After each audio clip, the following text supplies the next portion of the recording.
Welcome to Faith Positive Radio with Dr. Joey Fawcett, the Christian business coaching conversation that increases your faith with greater joy at work so you love God and others more. Dr. Joey interviews Christian business professionals just like you to discover their secrets for working faith positive in a negative world. Welcome to Faith Positive Radio with Dr. Joey Fawcett. Hey, Faith Positive Nation. Dr. Joey here with another great episode of Faith Positive Radio. Why are all these episodes great or amazing, or insert your favorite adjective right here? It's because I get to talk to people all over the world who are Christian business professionals making a decided difference for the cause of Christ in the workplace. And many of my guests that I get to interview, if not all, are purveyors of hope, and today's guest is a sterling example of that. We're recording this in March of 2021. Some of us actually celebrated 12 months of what we've been experiencing. Others of us, I had a friend describe her 2020 in business as a dumpster fire the other day. So many of us have been in dumpster fires. I've probably heard the phrase hot mess used more in the last 12 months than ever before in my entire life. So, man, it's been a crazy year, right? And I promise not to say new normal. Or pivot. Those are my most used phrases out of 2020 that I avoid. But what has happened to our hope? Where did our hope go? I mean, it's the tales of being beat up by a pandemic, right, are everywhere. Everybody's bearing some scars. We've got more than t-shirts. We're looking for full body armor now. So it's really been quite a challenge to do business, to switch to working from home. And now maybe we're going back, but we don't know for sure. There's been a ton of uncertainty, even ambiguity about the future of work. It seems to me that we as Christian business professionals should have a leg up on the competition, a competitive advantage because of our faith, which we would hope would increase every day, right? And like the Apostle Paul, we can find joy in any circumstance, right? We would like to think. We'd also like to think that we love God and others more in times like this. But the fact of the matter is our humanity has been ever before us over the last 12 months. So I don't know about you, Faith Positive Nation, but I'm looking for some hope. Today's guest is a purveyor of hope, a provocateur, if you will, of hope. And so he's going to help you find some hope in your work.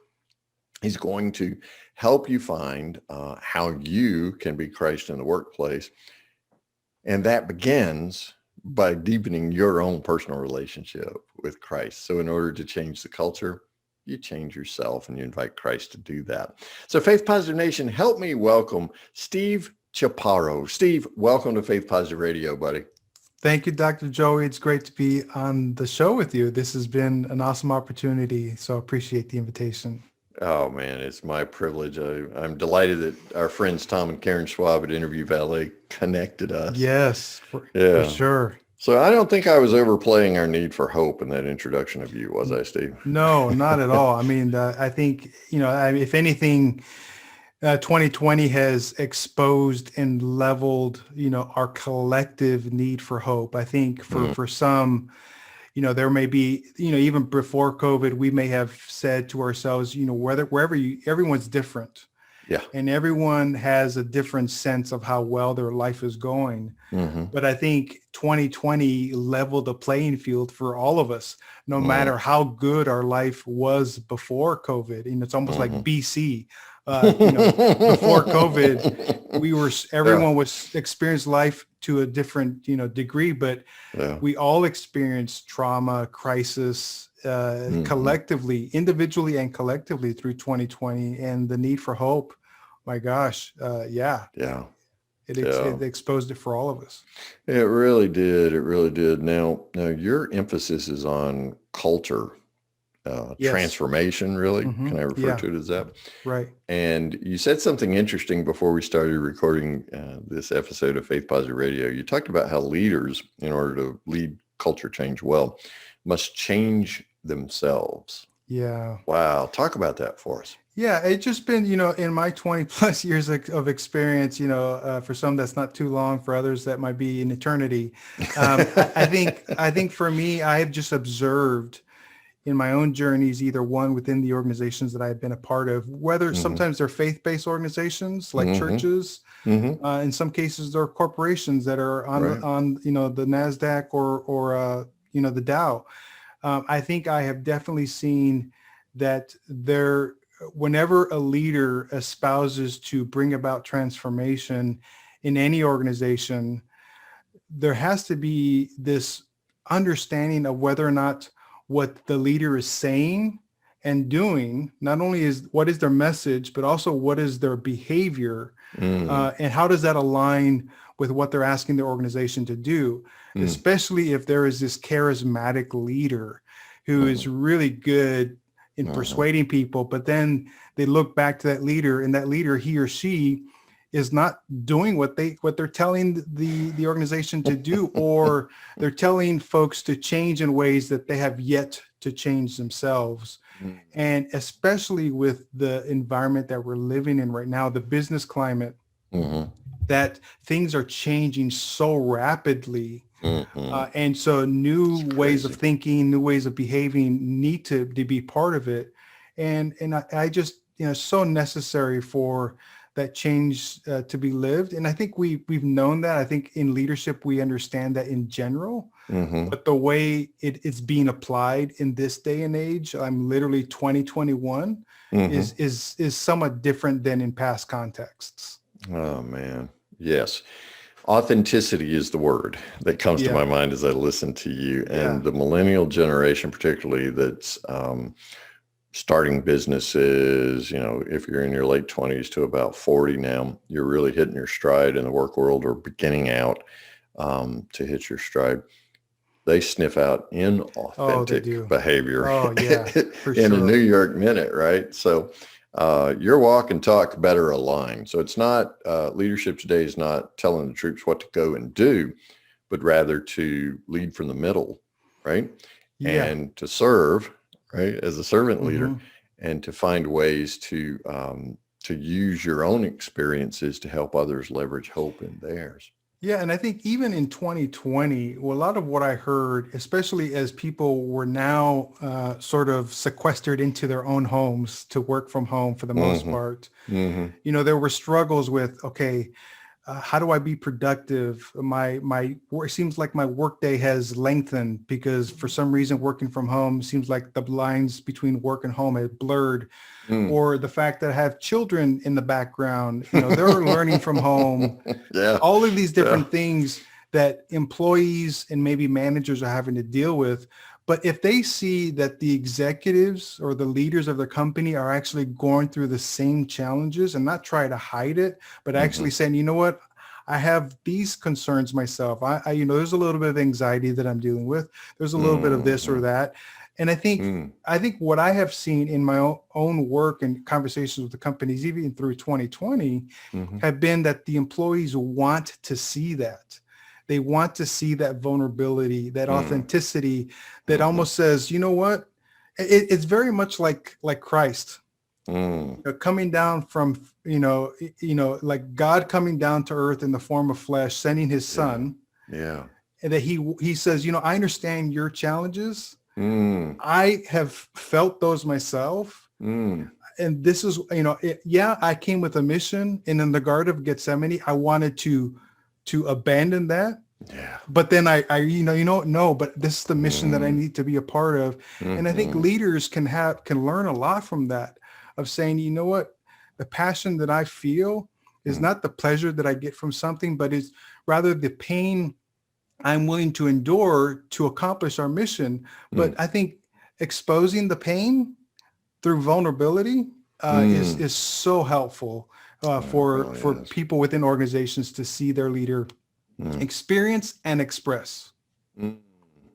Yeah, yeah, because suffering in silence doesn't do anyone any good, Yeah, it right? doesn't Yeah, do you any have to good. Yeah, export that. Well, that yeah, transparency really creates empathy, which of course is that highest point of emotional intelligence. So today, good leaders want to be empathetic. And so by not only experiencing it, but in expressing that. I love your example of Christ there, fully human, fully Yeah. divine. I mean, man, what a great leader, because he knew everything that we go through, knew every Right. challenge, Right. knew every temptation, every sin. So why is it so hard? And maybe it's more out of my generation than yours. Why is it so hard for leaders to be transparent and authentic today? Well, I've actually thought about that, and Mm-hmm. I think um, if you even look at there's something that I've been thinking about a lot, and that is, why do we have that challenge? But what if we looked at it from three generational perspectives? Mm-hmm. Let's just use millennial, Gen X, and the boomer generations as a mechanism for this conversation. It may Okay. not be Yeah, the cool. best way. I'm with it. But Well, I brought it up, so. let's say the millennials who are and let's just say early career. Okay, maybe Okay. that's another way of saying it. Early career. As long as you don't call mine a mature career, we're going to be fine. So I think the fear that I have experienced in my own life in early Mm-hmm. career, Mm-hmm. and even especially for the millennial generation, is this fear of insignificance, Mm-hmm. that I am not making an impact. I am not changing the world. Am I doing something that's significant? And so sometimes we fear being transparent because we don't know if we're being, having significance in the world. For mid-career, whether we want to say Gen X or not, let's just put it Mm-hmm. for that for right Sure. now. I think there is a fear of invisibility, of Mm. we're not like, Gen X, we've always been called the forgotten generation. And I think sometimes we've tried for 20 years. We've actually seen some success, Mm-hmm. and we've accomplished certain things, but maybe my generation hasn't necessarily spoken up Mm. Well, about and there's things so that we've. many fewer Gen Xers than there are millennials and boomers. So, I mean, I guess that's why you guys get lost. You're the middle child, for instance. Maybe there isn't less of us. We're just less visible. Oh, okay. You're quieter. Okay. Or maybe because we haven't spoken up. Maybe Uh-huh. we've allowed certain things. That's just the way it is. We subscribe to Gotcha. the idea of, being in a career for 20, 30 years and things like Mm-hmm. that. And say, Okay. let's say the those are, let's just use boomer Mm-hmm. generation. My dad Mm-hmm. is a boomer as well. And I Yeah. think, and I don't know if there is this fear of irrelevance. Mm. I know it's something that I've seen in my dad, my father-in-law, and some of their Mm-hmm. peers, Mm-hmm. of like, I've lived my life, I've been in my career for 40 years. Mm-hmm. So much has changed. The Gen Xers are frustrated. The Mm-hmm. millennials, they're Mm-hmm. chomping at the bit. Right. And if I show that I need to respond to the changing environment, maybe they're going to think that I'm irrelevant. Mm. Maybe they're going to think that I need to be switched out. Yeah. If I Okay. expose, my weaknesses, it's just going to reinforce their mindset that I'm no longer a leader for this time.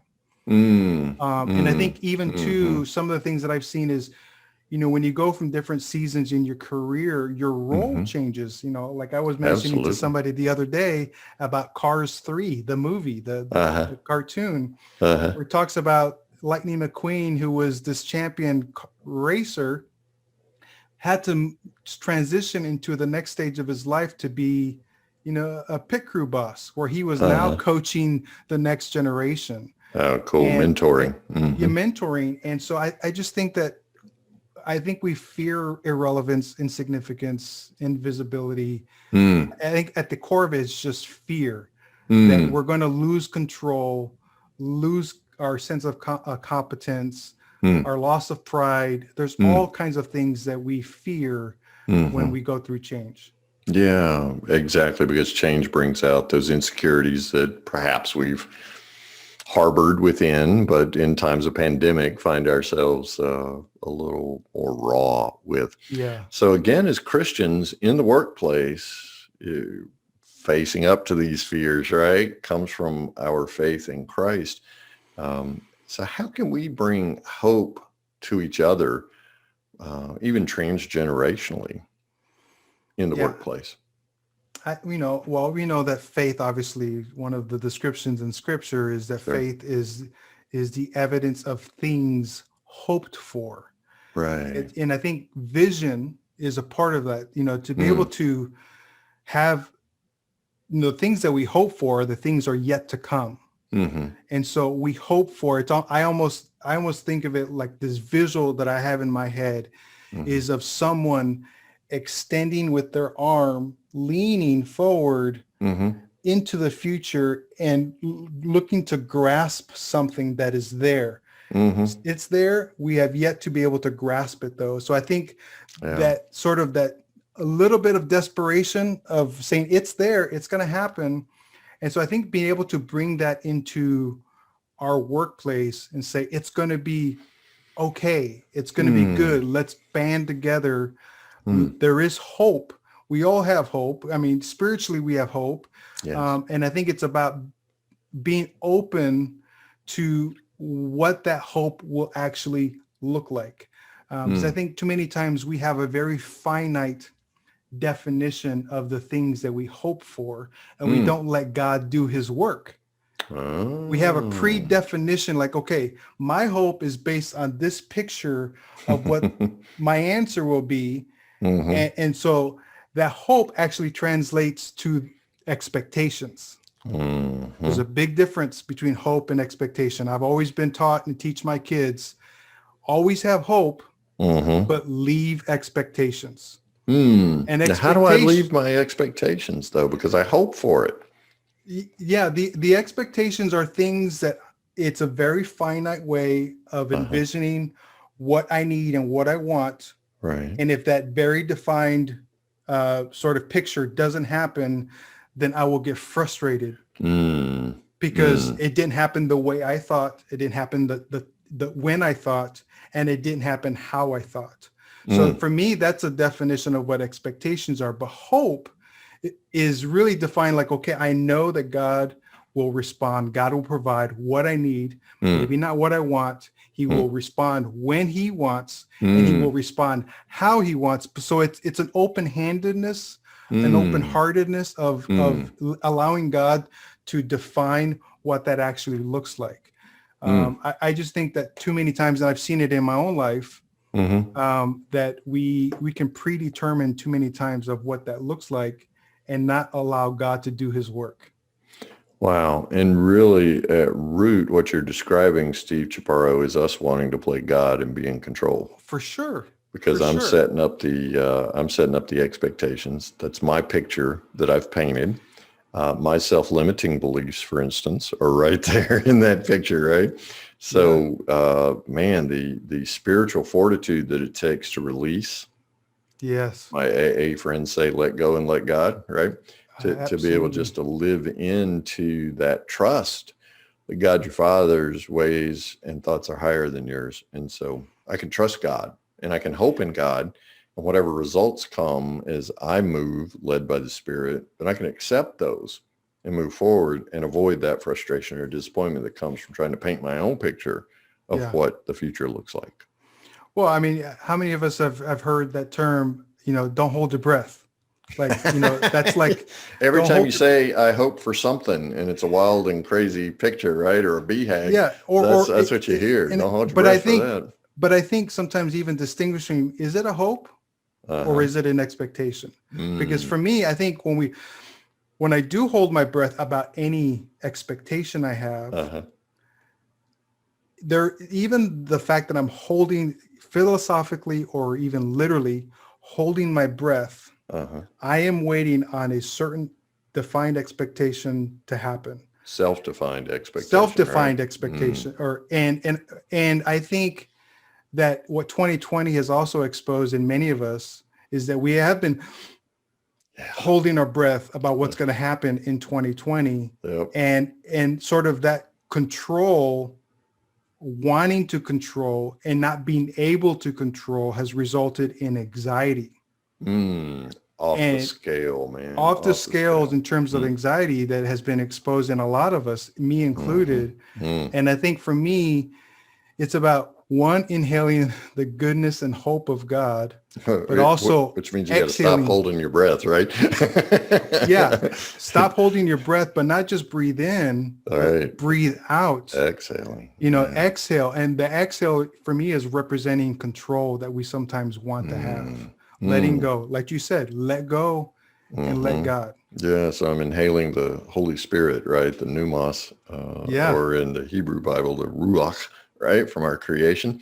Yeah. And that's what we're inhaling is literally the living God. And then we're exhaling our need to play God and to try to sit on the throne ourselves. There's a reason that first commandment is don't have any other gods before me, right? I don't know about you, Steve Chaparro, but my favorite God's me. Because I think I can create my perfect future, right? And I know more than God. Jeez, so audacious. Yeah, we try to inform him and advise him. Yeah. Hey, God, if I were you, here's what I'd be doing, right? To help Joey out.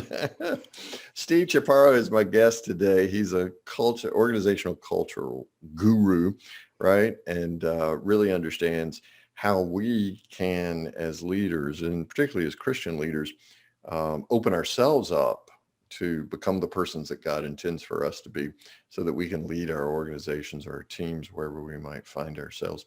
SteveChaparro.co is his website, and he's got something special for us. So hang on and keep listening for a few more minutes to some great nuggets of wisdom he's got for you. And then you get a free gift. I like free. That's a trigger word for me.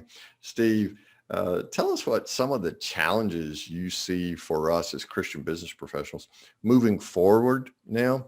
Because, it's been a year and I can hold my breath for 12 months, but I gotta breathe sometime, man, unless I'm growing gills over the last, maybe that's a unnecessary, I probably shouldn't say this, but maybe that's an unexpected side effect of the vaccine, right? You grow gills because you've been holding your breath for 12 months. But how do we as Christian business professionals move forward? I mean, it's 2021 now. Everybody's been dogging on 2020, but it's been 12 months now. It's 2021. How can we, as a part of our work team, and being Christian, regardless of whether it's a virtual team or whether it's a physical team now, how can we provoke hope, sponsor hope at work? Well, and there's so many different ways. And the one thing that's coming to mind now, and we often hear about the different types of mindsets that you can have. One is a fixed mindset where you, kind of figure out what are all the problems and obstacles to anything happening. A growth mindset is really trying to be expansive in your thinking, like what are all the ways that we can pursue to make this thing happen?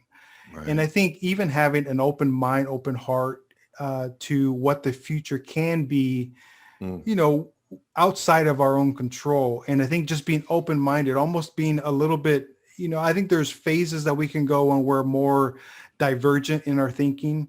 In other cases where we need to be divergent to like pick a strategy. Once we pick the strategy, okay, let's open up ourselves to a divergent way of thinking again. And that's where kind of my background in design thinking comes into play, even background in architecture as well. But I think the idea of being able to, on one hand, understand that God in some ways in our own lives collaborates with us. Say that again, God, man. God has a plan for us.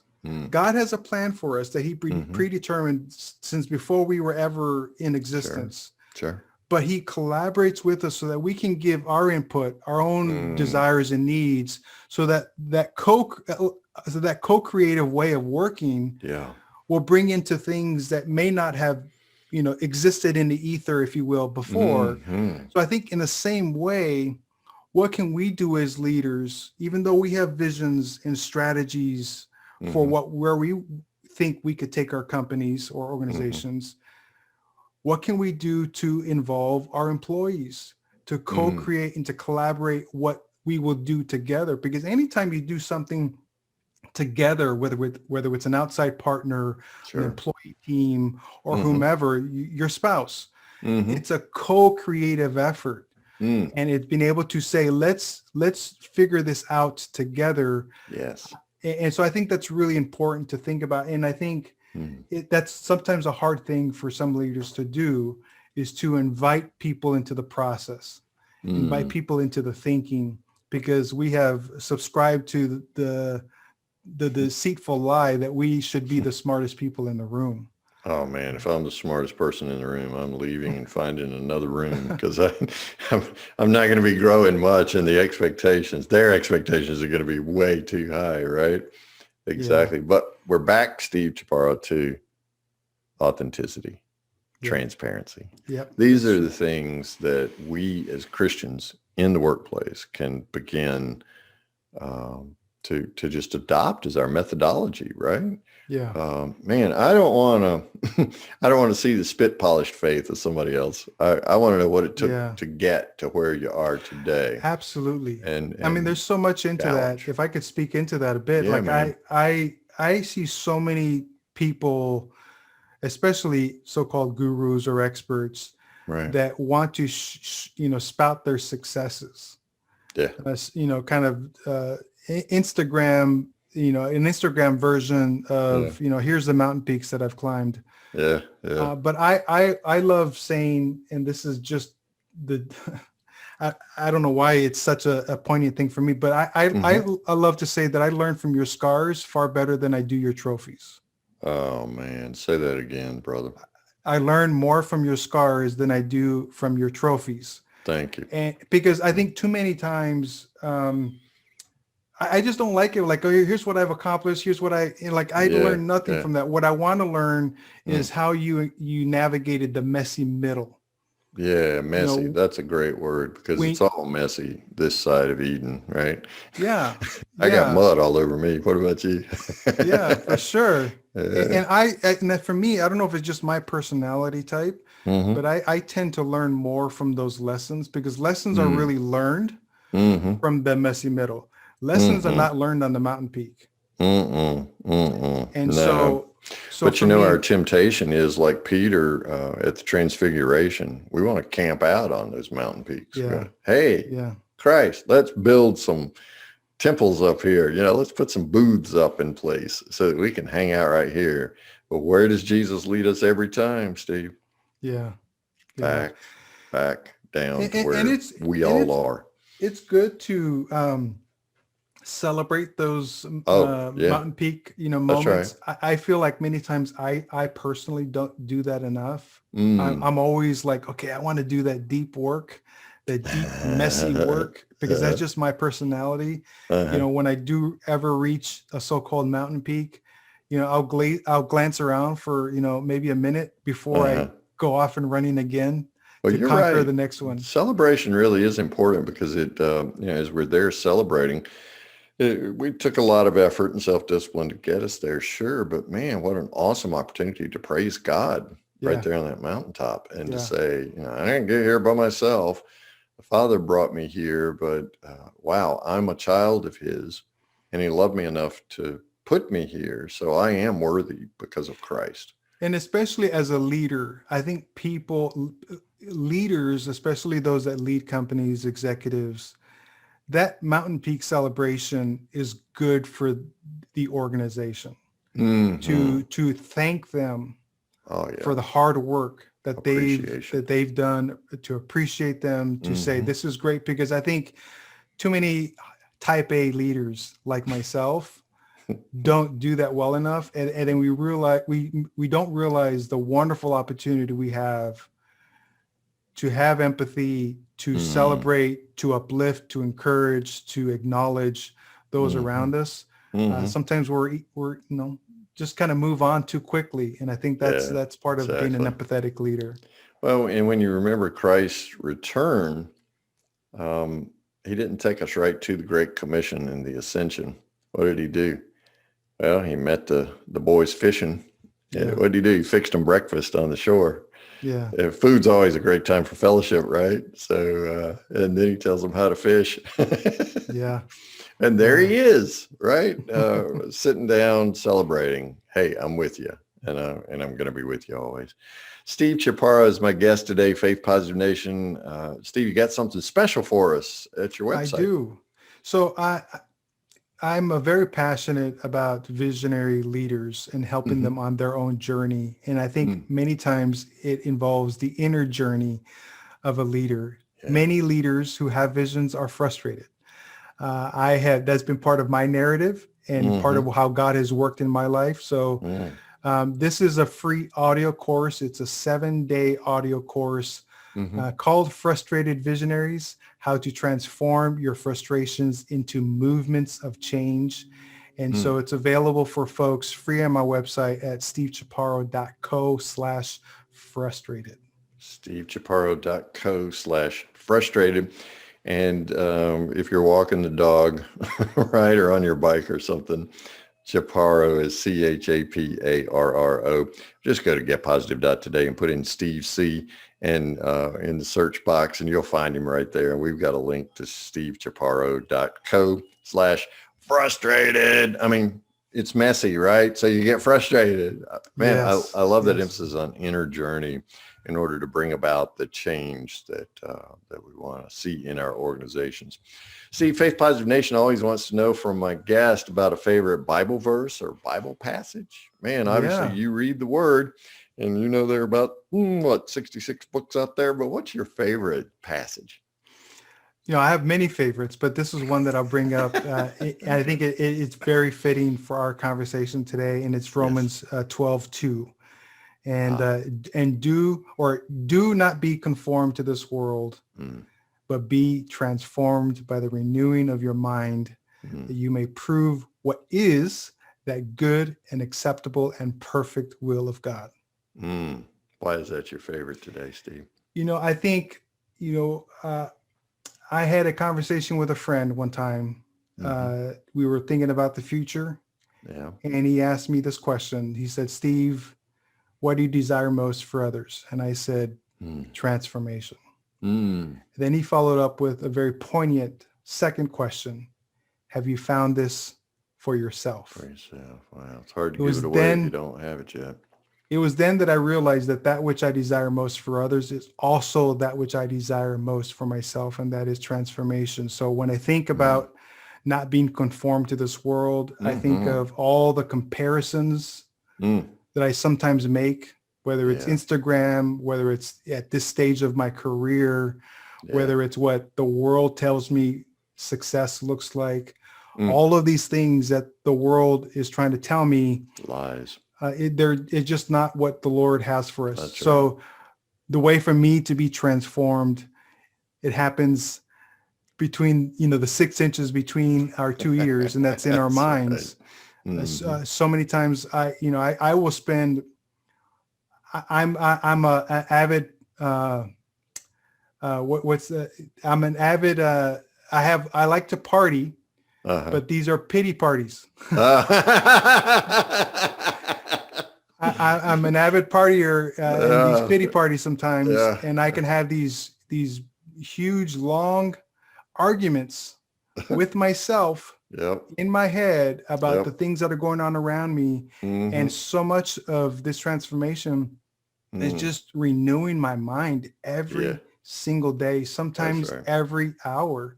And so that God will just show me, what is his perfect will. I mean, there was another visionary leader, Phil Vischer. Some may know him as the creator of the VeggieTales. And he had this really big empire that was starting to grow and emerge. And he wrote a book called Me, Myself, and Bob. And one of the things he reveals is that he actually lost the company. It actually went bankrupt. And there was this one line in there. He says, I allowed myself to have my own vision rather than being led by the revelation of God, the perfect will of God. And so I think even for those that have visions about what the future should look like, what does it look like when we sort of have an open hand and allow God to transform us? Because whenever he removes something from our lives, it's only to replace it with his more perfect plan. Yes.